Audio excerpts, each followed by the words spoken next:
Hello fellow cinephiles, Film Guru here. For those new to the channel, my name is Sean, also known as Film Guru, and I started this channel having my say on movies and a variety of other film content, so thanks for joining me today.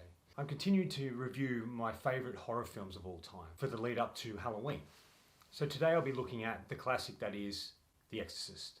The film is based upon the book written by William Peter Blatty, who also wrote the screenplay for the film.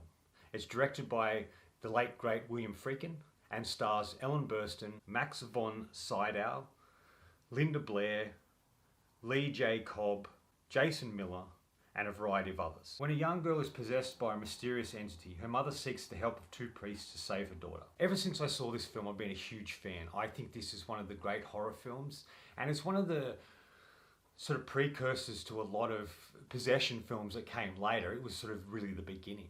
And the fact it was based on a book that kind of is based in truth. What I read, William Peter Blatty ultimately looked into this, and there was something he found that was true in the story he was telling within this book, even though a lot of people are looking at it as fiction. And this film sort of tries to explore that in different ways.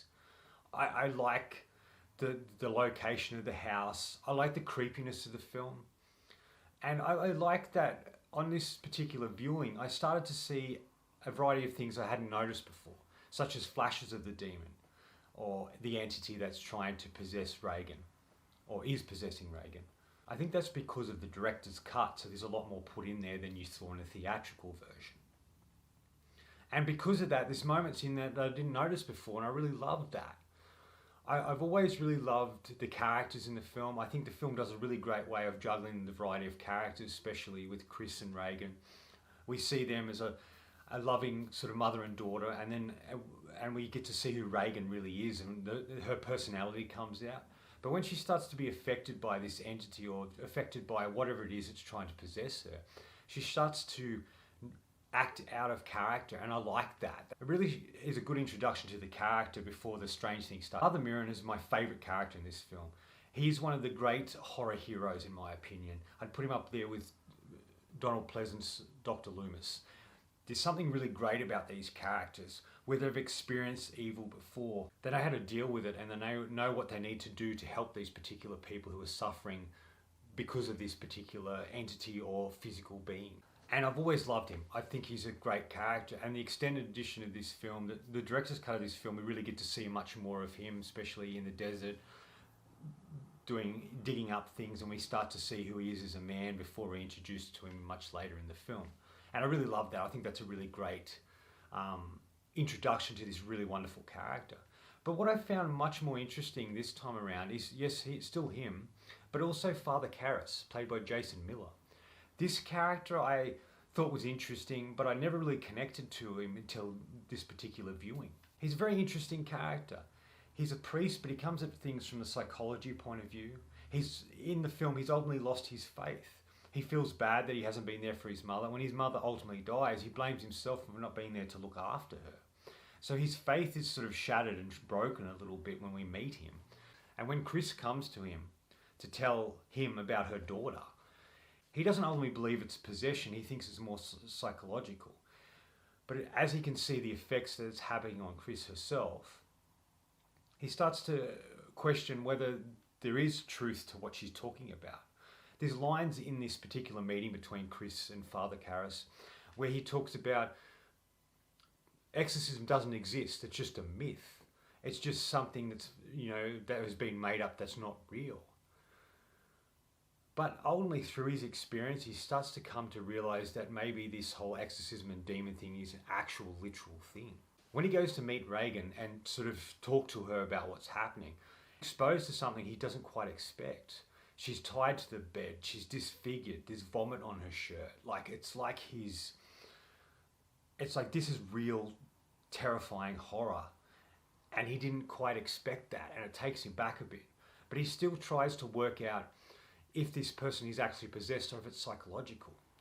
And there's moments throughout this particular scene where the demon in Regan opens drawers and stuff, and he says, do that again. And he says, and the demon's like, all in good time. And he says to him, why don't you get rid of the straps if you can do that? That's too much power. It's like these really interesting questions he's asking to get to the root of whether Regan really is possessed or if it's some psychological condition. And there's moments throughout the film like that.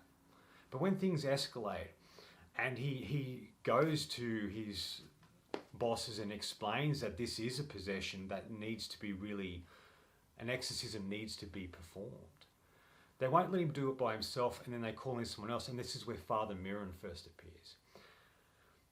Now, I really love, like I mentioned, the Father Mirren character. I love that he's an older man. He's experienced this sort of thing before. I love that they put Max von Sydow in old age makeup. He was fairly young when he was doing this, probably in his late 20s, early 30s. And they put all these prosthetics on him to make him look older. And it's kind of interesting how great that still looks and effective that is, and how realistic it looks when Max finally got older. I think it still holds up in that particular regard. And it's Father Mirren and Father Karras who come together to try and exorcise his demon out of Regan. And this is where the film really picks up and is kind of fascinating. There's that classic shot where Father Mirren shows up in the taxi and he stands in front of the house with a light on him, the classic image, from the poster and from Exorcist itself. And I really like that as well. I think that's really great. It's a great imagery. The film is filled with fantastic imagery. I think, like I said, the prosthetics still work on Father Mirren, but also on Linda Blair. And the physicality of this thing, the way they spin things around the room, the way the Regan levitates in the air and is flipped and thrown across the bed, how they make the bed move. Everything is very practical and real. And all of these effects still really hold up. And it isn't a film that is about jump scares. It's about shots of characters seeing something and then we see what they're looking at. Like Hitchcock used to do. He'd focus on a character for an extended period of time and then have them react to whatever they're seeing, and then we see what they see. And this takes that as well, because there's many shots of Chris or Father Karras or Father Mirren or other people in the house that are reacting to something, and then we see it. And that creates a really great feel of suspense that doesn't rely on jump scares all the time. And this extended edition has a lot more scenes in it that are a bit more graphic, and there's classic lines. There's particular lines that I thought were one thing but actually are completely different. And this film is just filled with really fantastic moments. And the exorcism scene is probably one of my favourite scenes in the whole movie. Just because everything's coming together. The characters, building it's building to something. In a lot of ways, Father Karras and Father Mirren remind me of Somerset and Mills in the movie Seven. They are a little different. You get this old mentor guy of Somerset who has seen so much and has been affected and scarred by so much in the world that he loses faith in humanity. And in The Exorcist, Father Karras has lost his faith. He doesn't believe the things he used to. So that's where it differs between the characters, but it feels the same in that you've got this older guy who's experienced so much and he's the one who needs to do what needs to be done, but also to guide the younger priest, much like Somerset is guiding Mills in Seven. They're both affected by the experiences they have with this particular evil they're up against. Watching the film, that the idea that Father Mirren is heading back to America, for some reason. He says there's something I have to do. It feels like he's returning to America waiting for this thing to happen, waiting for his moment of whatever he's got to do to unfold and to present itself. And I think it kind of does, because when we meet him, he's walking in the forest and then a priest comes up to him and explains that he's needed to do this exorcism. It feels like this is something he's been waiting for a long time. And now it's his opportunity to do it, and then we see him in action. I thought that was an interesting thing, a little thing that I saw that sort of made sense to me anyway. And I think in a way, there's a variety of other things I noticed, but the other thing is, I think in a way, Father Karras is a man of two worlds. The world of science and the world of spirituality. And he's so conflicted.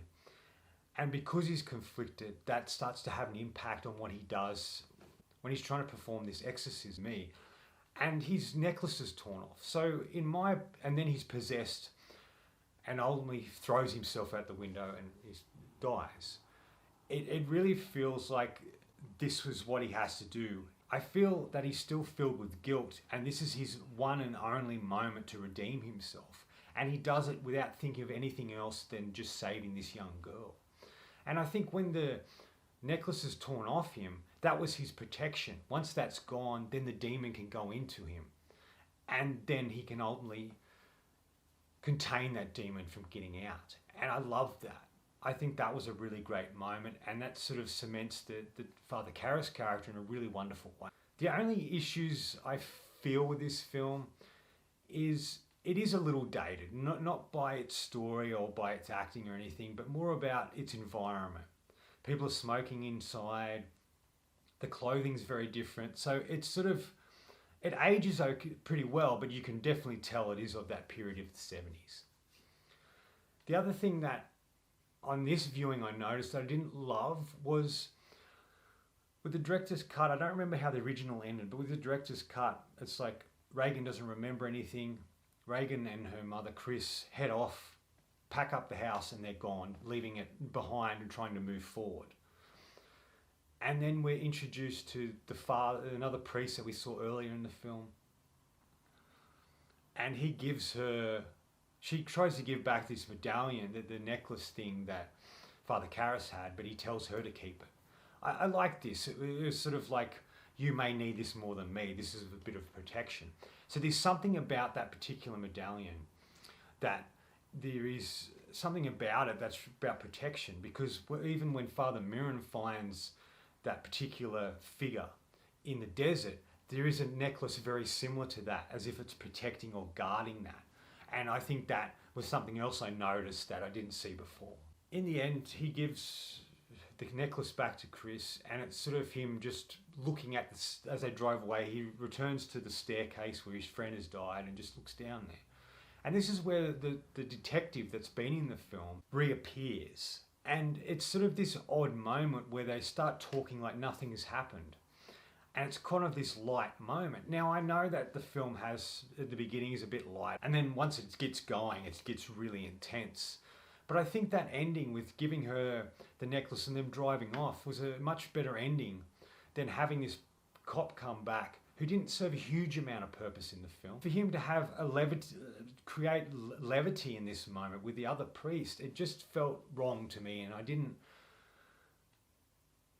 hate it, but I just didn't like that ending in particular. But besides that, like I said, I mentioned I'm a huge fan. This is one of the great horror movies of all time, and I love this film so much.